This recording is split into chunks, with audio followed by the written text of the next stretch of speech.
नमस्कार दोस्तों, आपका बैंगलोर यूनिवर्सिटी हिंदी चैनल में स्वागत है।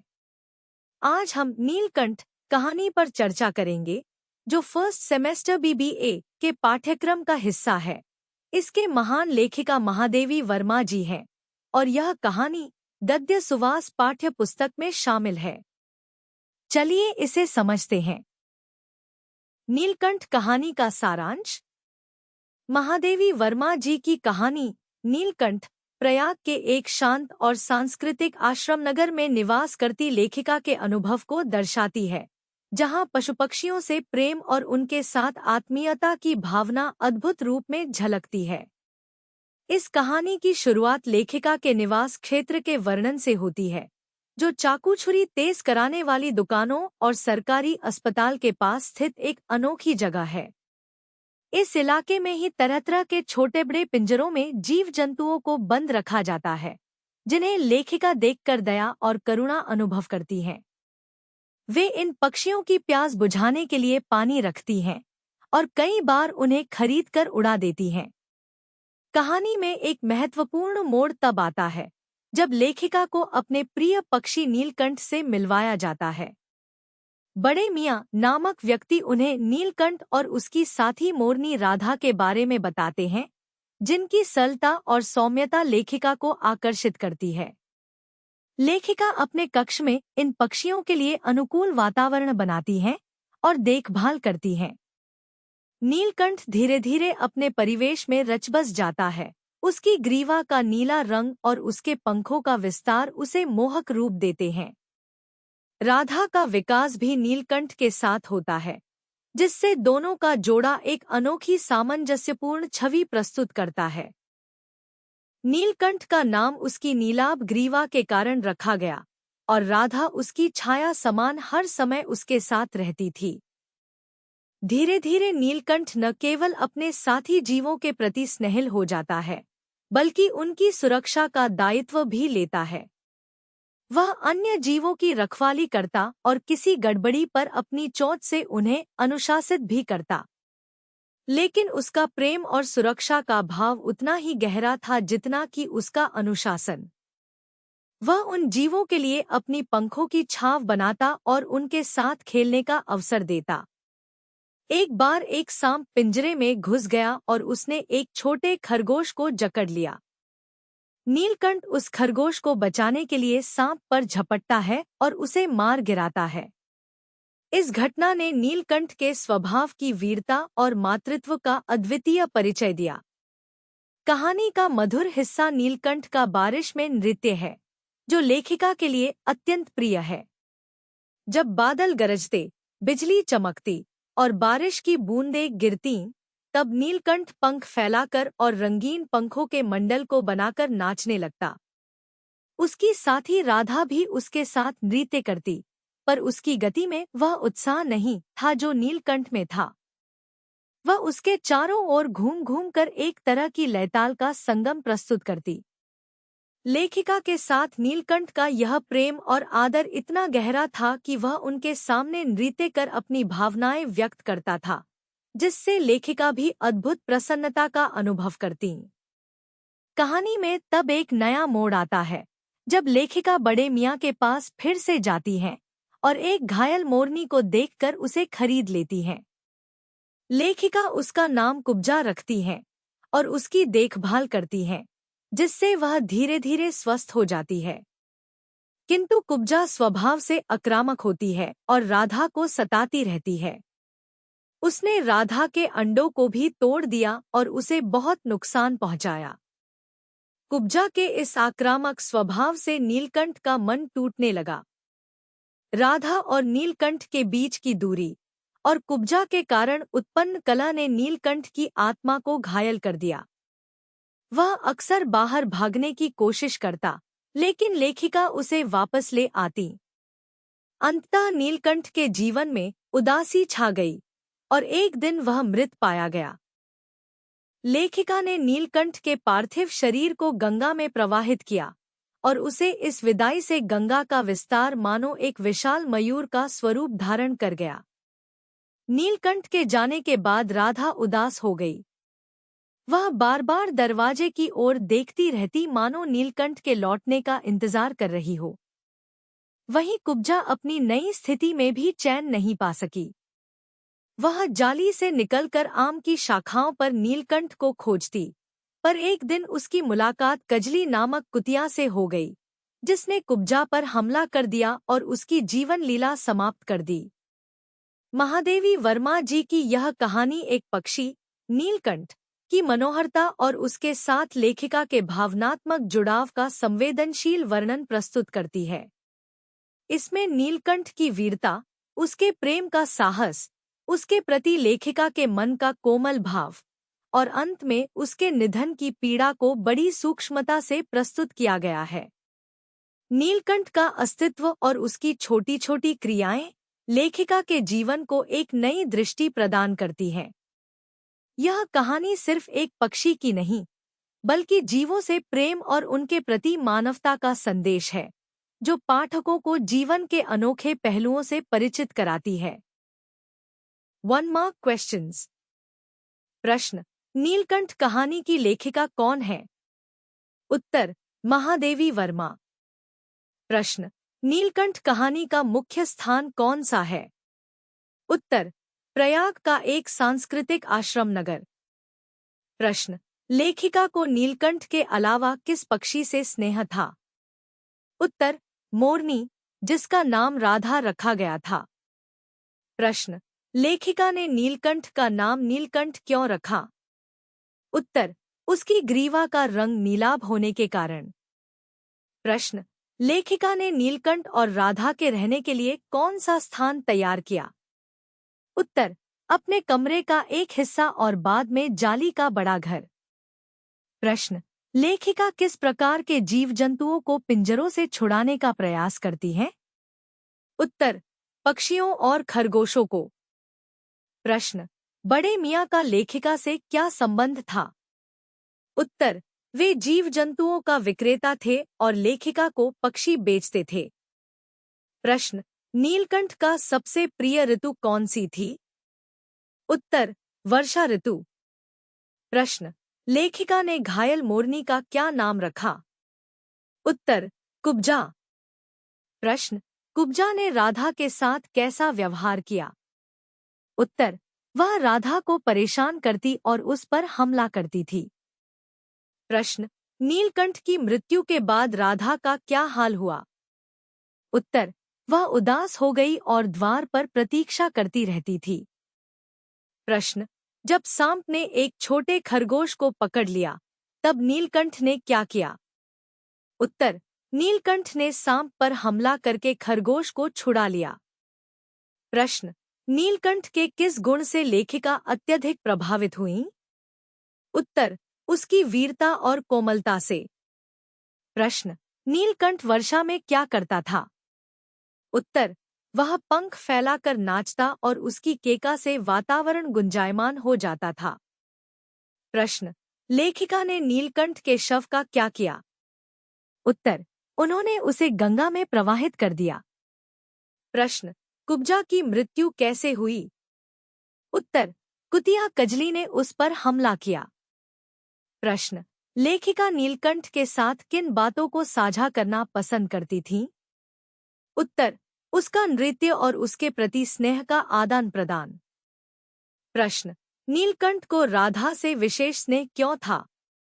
उत्तर: वह उसकी साथी थी और उसकी हर गतिविधि में उसका साथ देती थी। प्रश्न: नीलकंठ के अंतिम दिनों में उसके मन में क्या परिवर्तन आया? उत्तर: कुब्जा की वजह से वह दुखी और उदास रहने लगा। प्रश्न: नीलकंठ का अंतिम संस्कार कहाँ और कैसे हुआ? उत्तर: गंगा की बीच धार में प्रवाहित करके।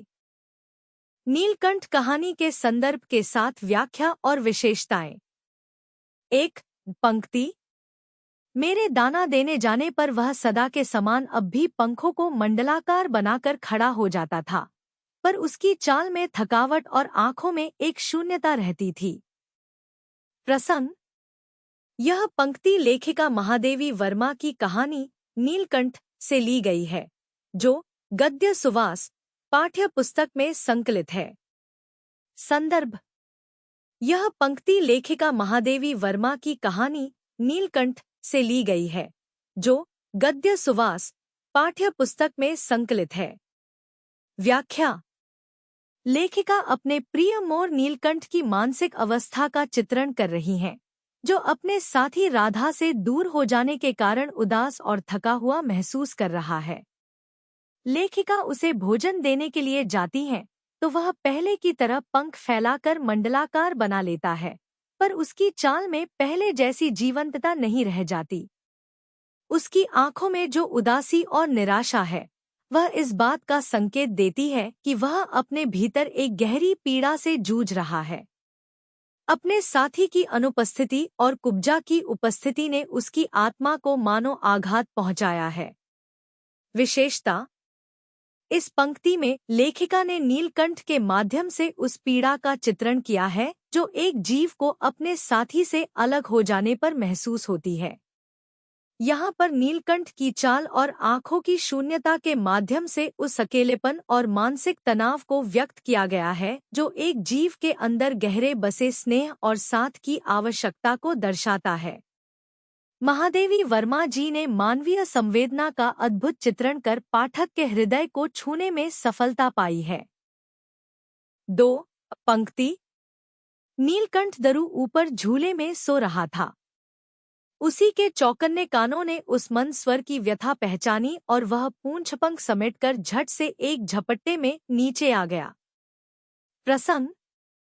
यह पंक्ति उस प्रसंग में है जब एक सांप पिंजरे में घुसकर एक छोटे खरगोश को पकड़ लेता है। नीलकंठ अपने सजग कानों से उस खरगोश की पीड़ा को समझता है और उसे बचाने के लिए तेजी से नीचे आकर सांप पर हमला कर देता है। संदर्भ। यह पंक्ति लेखिका महादेवी वर्मा की कहानी नीलकंठ से ली गई है, जो गद्य सुवास पाठ्य पुस्तक में संकलित है। व्याख्या। यहाँ नीलकंठ के अद्भुत साहस और स्नेह का वर्णन किया गया है। जब वह झूले में आराम कर रहा था, तो अचानक से उसने एक मंद आवाज में छोटे खरगोश की पीड़ा को महसूस किया और बिना किसी देरी के अपनी जान की परवाह किए बिना झपटकर नीचे आ गया। वह अपनी तीखी चोंच से सांप पर वार करता है और उसे अधमरा करके खरगोश को बचा लेता है। इस दृश्य में नीलकंठ का ममतामयी, वीर और सजग पक्ष उजागर होता है। विशेषता। इस प्रसंग में नीलकंठ का साहसी और स्नेहमयी स्वभाव देखा जा सकता है। महादेवी वर्मा जी ने पक्षी की संवेदनशीलता, उसकी सजगता और उसकी रक्षा भावना का ऐसा वर्णन किया है, जिससे नीलकंठ का चरित्र मानवीय मूल्यों से परिपूर्ण प्रतीत होता है। यह दर्शाता है कि केवल मनुष्य ही नहीं, बल्कि पशुपक्षियों में भी प्रेम और करुणा का भाव होता है। यह पंक्ति इस बात का भी प्रतीक है कि प्रकृति के प्राणियों में गहनता और प्रेम की पराकाष्ठा होती है। 3 पंक्ति। जब गंगा की बीच धार में उसे प्रवाहित किया गया, तब उसके पंखों को इंद्रनियों से बिंबित प्रतिबिंबित होकर गंगा का चौड़ा पाट एक विशाल मयूर के समान तरंगित हो उठा। प्रसंग। यह पंक्ति नीलकंठ की मृत्यु के पश्चात की है, जब लेखिका उसे गंगा नदी में प्रवाहित कर रही हैं। इस दृश्य में लेखिका अपने प्रिय नीलकंठ को अंतिम विदाई दे रही हैं। संदर्भ। यह पंक्ति लेखिका महादेवी वर्मा की कहानी नीलकंठ से ली गई है, जो गद्य सुवास पाठ्य पुस्तक में संकलित है। व्याख्या। इस पंक्ति में नीलकंठ के अंतिम संस्कार का हृदयस्पर्शी चित्रण है। जब उसे गंगा की धारा में प्रवाहित किया जाता है, तो उसके इंद्रधनुषी पंखों की छवि गंगा के चौड़े पाट पर प्रतिबिंबित हो जाती है, जो एक बड़े मयूर की छवि उत्पन्न करती है। यह दृश्य न केवल लेखिका की नीलकंठ के प्रति गहरी संवेदना को दर्शाता है, बल्कि यह भी इंगित करता है कि नीलकंठ की उपस्थिति ने प्रकृति को एक सुंदर स्वरूप प्रदान किया था। विशेषता। यह पंक्ति इस बात का प्रतीक है कि मृत्यु के पश्चात भी नीलकंठ का सौंदर्य और उसकी स्मृति गंगा की लहरों में जीवित रही। महादेवी वर्मा जी ने इस प्रसंग के माध्यम से न केवल एक पक्षी के प्रति अपनी भावनाएं व्यक्त की हैं, बल्कि यह भी दर्शाया है कि जीवन और मृत्यु का यह चक्र प्रकृति के साथ एक गहरा संबंध रखता है। यहाँ पर लेखिका की गहरी संवेदना, सौंदर्यबोध और प्रकृति के प्रति निष्ठा प्रकट होती है।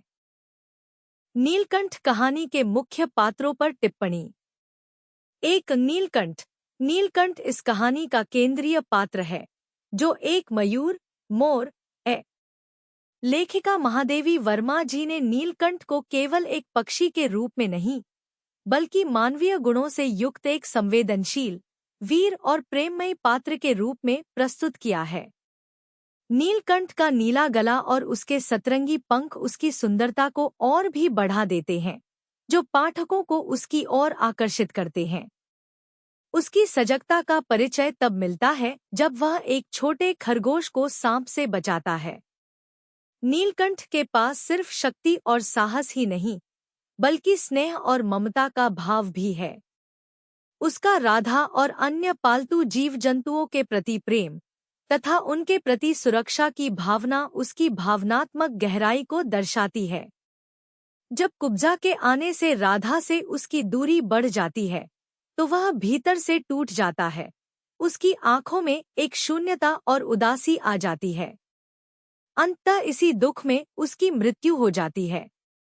नीलकंठ की यह मूक पीड़ा उसकी संवेदनशीलता और भावनात्मक जुड़ाव को दर्शाती है, जो उसे अन्य पक्षियों से अलग और विशेष बनाती है। 2. राधा।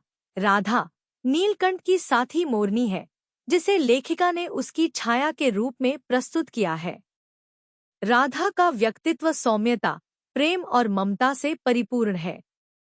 वह हमेशा नीलकंठ के साथ रहती है और उसकी हर गतिविधि में भागीदार बनती है। उसका नृत्य नीलकंठ के नृत्य का पूरक बन जाता है, जिससे उनकी जोड़ी और भी सुंदर और प्रभावशाली बनती है। राधा का नीलकंठ के प्रति समर्पण और उसके साथ की आवश्यकता को देखकर यह प्रतीत होता है कि वह अपने साथी के बिना अधूरी है। जब नीलकंठ की मृत्यु हो जाती है, तो राधा उसकी प्रतीक्षा में द्वार पर बैठी रहती है। उसकी इस प्रतीक्षा में उसकी सच्ची ममता और स्नेह स्पष्ट झलकता है। राधा का यह व्यवहार हमें जीवों में प्रेम और वफादारी के अद्भुत उदाहरण को समझाता है। 3. कुब्जा। कुब्जा कहानी का एक अहम पात्र है, जो एक घायल मोरनी है। लेखिका ने उसे उसके टेढ़े-मेढ़े पैरों के कारण यह नाम दिया है। कुब्जा का व्यक्तित्व राधा और नीलकंठ से बिल्कुल अलग है। वह स्वभाव से कठोर, स्वार्थी और आक्रामक है। वह नीलकंठ और राधा के बीच खलल पैदा करती है और राधा के अंडों को तोड़ देती है, जिससे नीलकंठ की मानसिकता पर नकारात्मक प्रभाव पड़ता है। कुब्जा का व्यवहार उसकी अपनेपन की भावना को प्रदर्शित करता है, लेकिन उसकी यह चाहत दूसरों के लिए हानिकारक बन जाती है। उसका आक्रामक और स्वार्थी स्वभाव नीलकंठ की जीवन लीला समाप्त करने का कारण बनता है। अंततः कुब्जा भी अपने क्रोध के कारण कजली के हमले में मारी जाती है। कुब्जा का चरित्र उन मानवीय स्वभावों का प्रतीक है जो अपने स्वार्थ के कारण दूसरों को दुख पहुंचाते हैं। Thank you for watching. अगर आपको ऐसे चैप्टर्स के एक्सप्लेनेशंस पसंद आए, तो प्लीज मेरे चैनल को लाइक और सब्सक्राइब जरूर करें। अपने फ्रेंड्स के साथ भी शेयर करें और हम मिलेंगे अगले चैप्टर एक्सप्लेनेशन में। सी यू नेक्स्ट टाइम।